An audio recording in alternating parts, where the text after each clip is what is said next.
Hey guys, welcome to this week's podcast episode. And I've got a fantastic guest for you today, Devin Bisanz, and he's going to teach us, the audience, how to tune in and tune on your unique stage presence for the audience that are interested in public speaking, coaching, giving presentations. Devin's the one, and I'm really happy to have Devin on the show. Welcome, Devin. How's it going today? Yeah. Welcome. And I know you delivered over 2,000 presentations teaching clients how to educate, entertain, inspire audiences. Briefly talk about what you do, how you got there and how the audience can benefit from your presence today. All right, excellent. I'll just do a quick synopsis. So I was in a major motorcycle accident, had brain trauma, Mm. ended up going through a lot of stuff and drugs and all that. And then one day to get out of it, I started writing a book. So I'm writing this book and I'm reading it. And I'm like, man, I want to start speaking. So I'm going to be a motivational speaker. And at that time, I was looking for communities to join. I ended up joining a community called Toastmasters. And I mean, it was okay. I was learning how to speak, but I went around and I started interviewing like professional speakers and comedians, and I started figuring out that and improv, and they're doing all these little exercises. So I took all these little simple exercises, like hands up here means excitement, hands here, trust.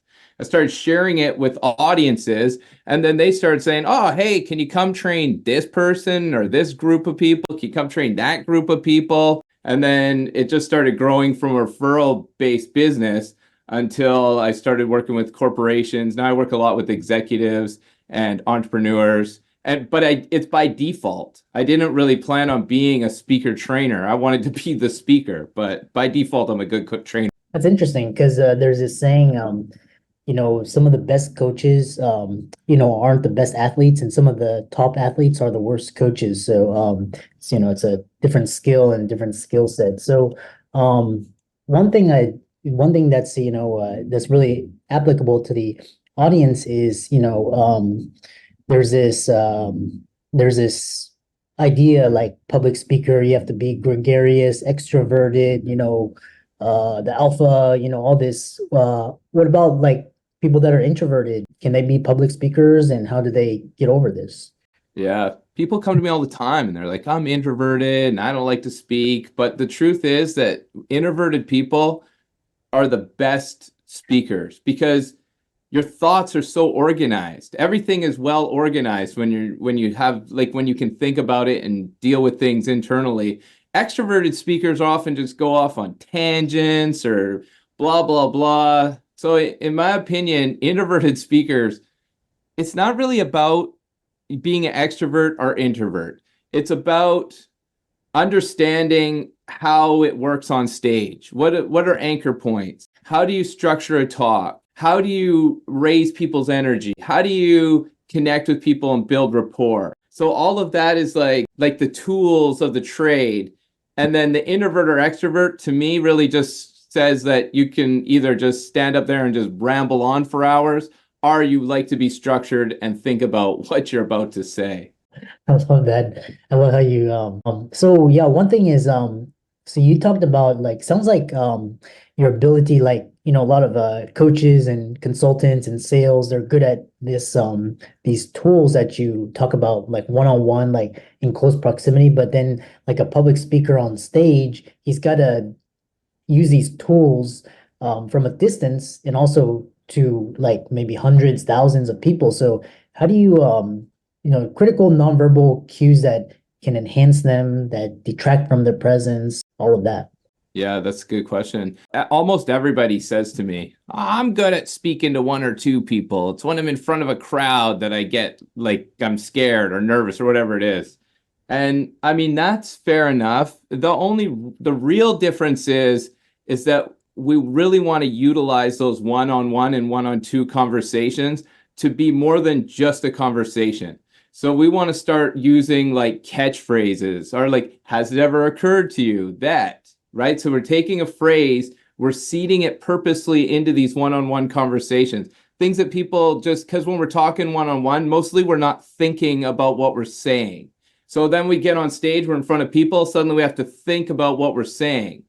Yeah. my approach to speaking is different in the sense that I take people to those one-on-one conversations. So we'll write like 90-second stories, and then we'll seed those into one-on-one conversations. And then when you get on stage, the one thing that you want to do is just tell it bigger gestures.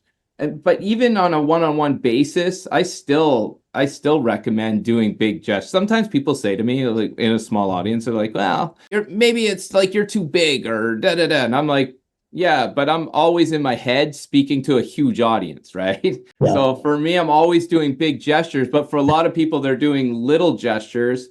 And then when they get in front of a big audience, they're still doing little gestures. And then they're wondering, well, why aren't I connecting with this audience? And the truth is, they just really have to open up to like it's bigger, a lot more people. And you got to talk to those people in the back in the nosebleed section. And I'm always talking to those people. But I recommend that people do talk to those people, like, because that's where you get that stage presence, what people call stage presence from. And just to clarify a little bit more, because you did talk a little bit about how some people are like they're a little more shy or they're not so outgoing. Again, when we're on stage, I mean, it would be like I always compare it to sports or playing an instrument.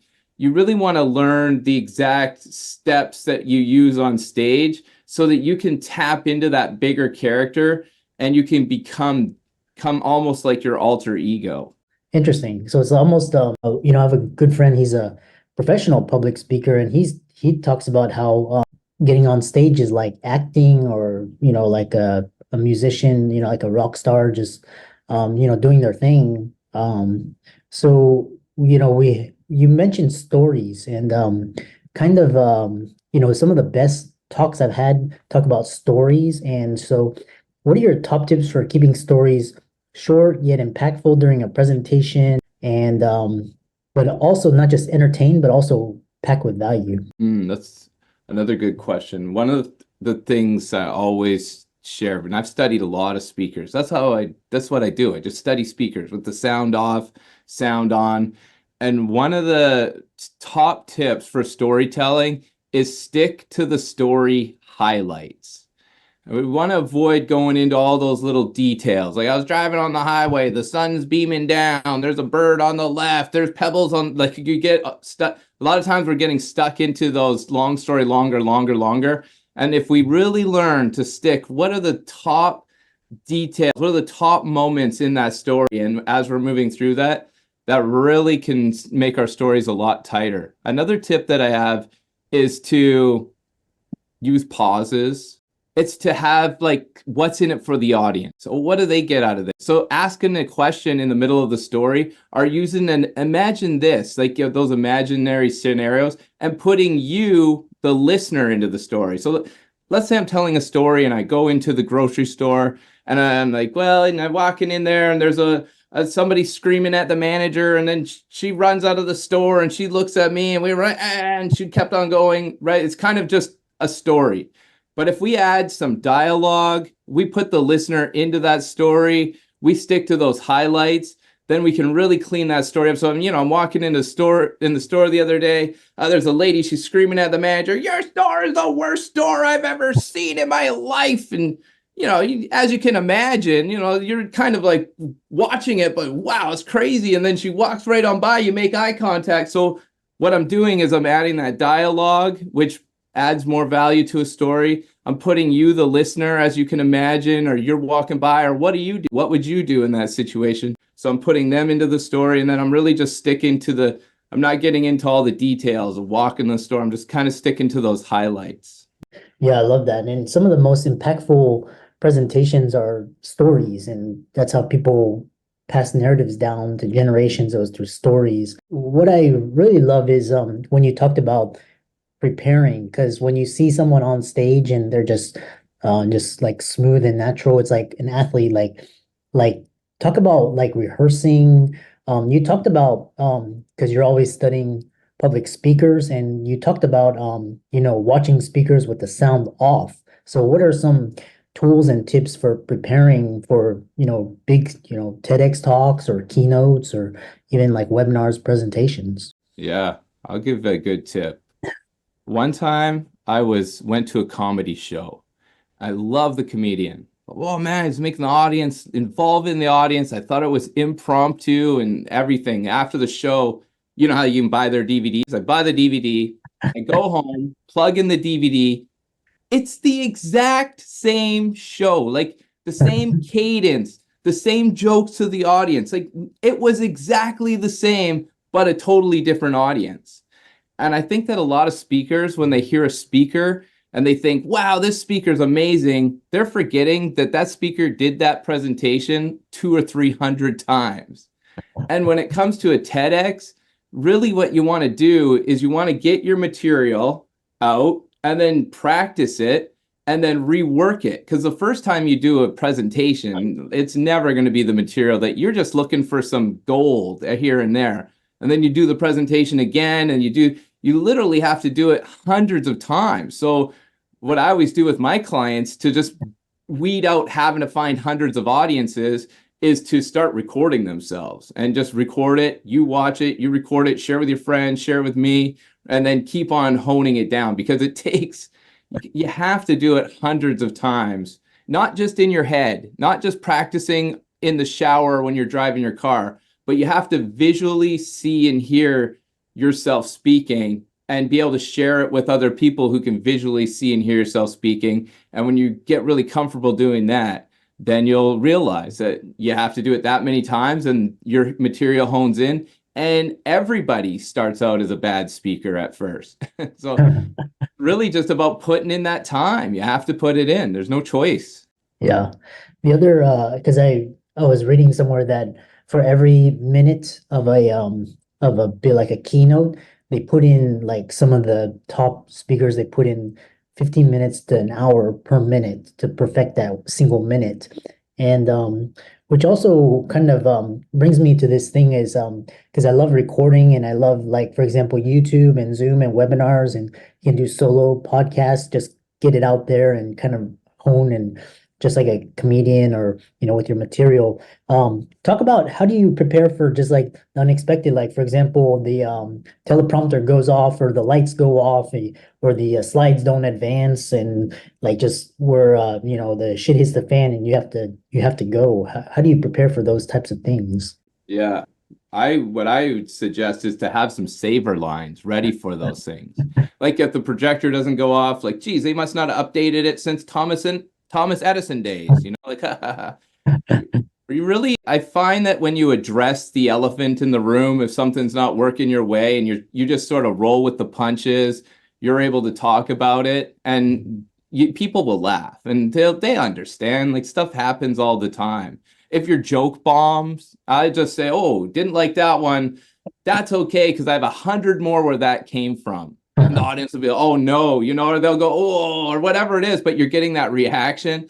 But you're not just like trying to slide through and pretend like it didn't exist. You're acknowledging it, you're getting a laugh. And so we call those saver lines. So I always have my client and myself, we always come up with saver lines. So if something goes wrong, we got something, we're already prepared. Like we're one step ahead. And then people are like, oh wow, they're so impromptu. Everything's been planned out. Yeah. Yeah, I love that. So kind of coming to the end of this, and talking about a lot of people listening to this, they want to they want to go from good speaker to a great one. What steps can they do? And then also my other question is kind of the future, because now we've got virtual events, we got virtual presentations, podcasting is kind of like the new modern day speaking or book tour. So how should one be positioning themselves in these evolving communication trends? Yeah, that's a big question. I can say that let's take AI just for an example. I just had AI help me write an entire new website, all the SEO, all the linking, like everything. I just took away somebody's job by using AI. And then I said, hey, I want you to write me like an outline for a speech or not a speech, for my website. And it didn't write a good outline. And I find that a lot of speakers who are using AI to write their speeches, they're not getting the same connection with, there's just something about the way that you say it and the way that you are. And I think that people need to remember that when it comes to speaking, it's important to learn the basics of speaking before you get up on stage, so that when you get up on stage, you're showing off, basically. Kind of like if you were to play the guitar and I give you a guitar and you're in front of 20 or 30 people and suddenly that's where you're practicing your guitar, like you'll never do that. You'd get a guitar, you'd go learn a scale or two, you'd sit in your bedroom or wherever it's at for like 200 hours learning it all, and then you do a recital in front of people, right? But yet, for some reason, when it comes to speaking, people think that they have to practice in front of these large audiences. And that's not the case. You really need to learn the scales and the chords of speaking. What is my body language saying here? What am I saying with my eyes when I have them raised up? Or how am I pausing? Or what's my facial gestures going on? Here's the big one. If your body language and your facial gestures and your tonality and your words are all the same, like they all match each other, then you're sharing a message that is very congruent. And there's a really good chance that the audience is going to get that message that you're receiving. Because remember, it's not the message that you're sharing, it's the message that they're getting. So when we're disconnected, when our body language doesn't match our tonality and our words, and we're saying something like, I'm really excited to be here today. But I hear it all the time.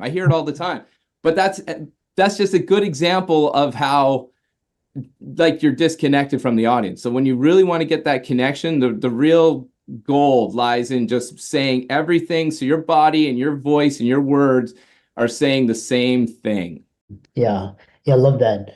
So to finish it out, because I really love that, it's like you can basically you can either use the virtual and the digital media as practice rooms, or even like you can use it to scale it in addition to like in person. And then how can people reach out to you and follow your socials? And if they need like a speaking coach, how can they reach out to you and work with you? Yeah, cool.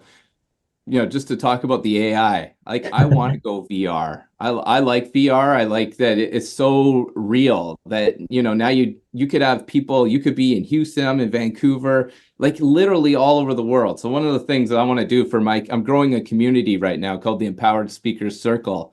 And that's one of the steps that I want to get into is that VR, because I think that's really cool. And yeah, if people want to reach out to me, they can go check out my name, Devin Bisanz, DevinBisanz.com. We launched a new website just today, even. I'm going to put it up today. And then they can get in, join my Empowered Speaker Circle. We're giving away free trainings, free lessons, but we also have membership as well for anybody who wants to just fast forward and just learn all the steps of speaking right away. I love that. And the best way to supercharge your acceleration is to have mentors and people that have done it before you and coaches. And that way you save a lot of time and mistakes. For all the audience, be sure to give Devin's socials a like and follow and reach out to him if you're interested. And thanks so much for coming on. Hey, thank you. It's been a pleasure.